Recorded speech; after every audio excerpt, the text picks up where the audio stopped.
national minimum wage seems to be in the news quite a lot at the moment.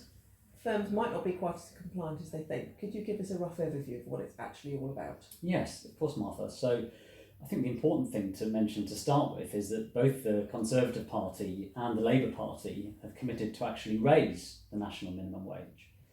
And they've committed to increasing the top rate of national minimum wage, which also gets called the national living wage, to £10 per hour or slightly above. And at the same time, they've also committed to reduce the threshold at which that rate gets paid. So currently, it's payable to people aged 25 or over, and they've both committed to bringing that threshold down.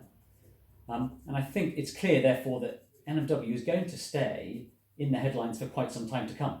Okay. So how does it work in practice, and why do employers need to focus on getting this right?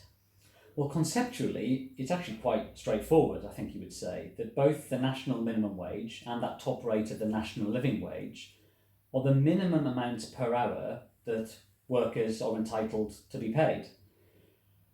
And it's fair to say that most employers would never deliberately set out to underpay NMW because they'll think they'll feel justifiably. They've got HR, payroll and other processes that would make sure that their employees do actually get paid the NMW, not least of all contracts of employment that state exactly that. Yeah.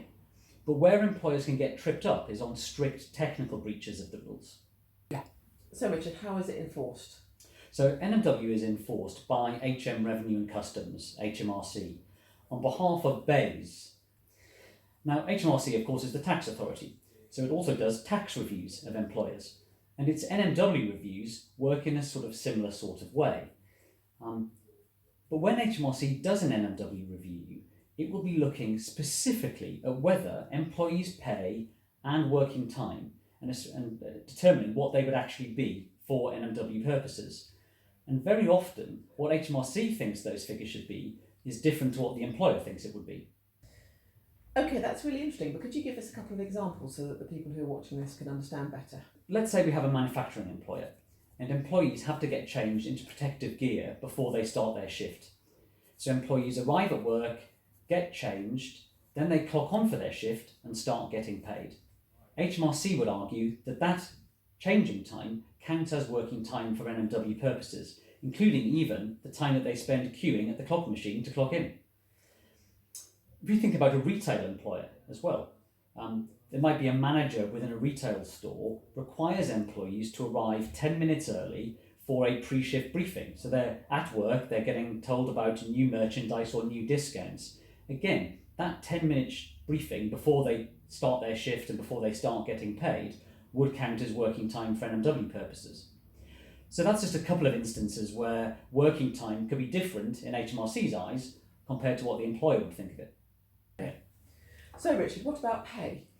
So in terms of pay, it's often things like deductions that employers make from employees' wages that HMRC would argue would reduce pay for NMW purposes.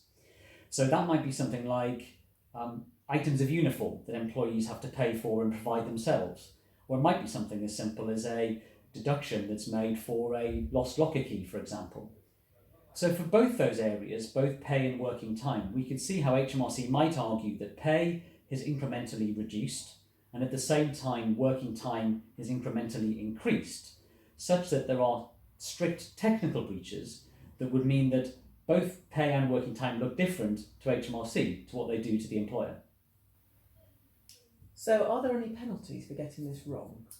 There are, and HMRC can go back up to 6 years in identifying underpayments of NMW.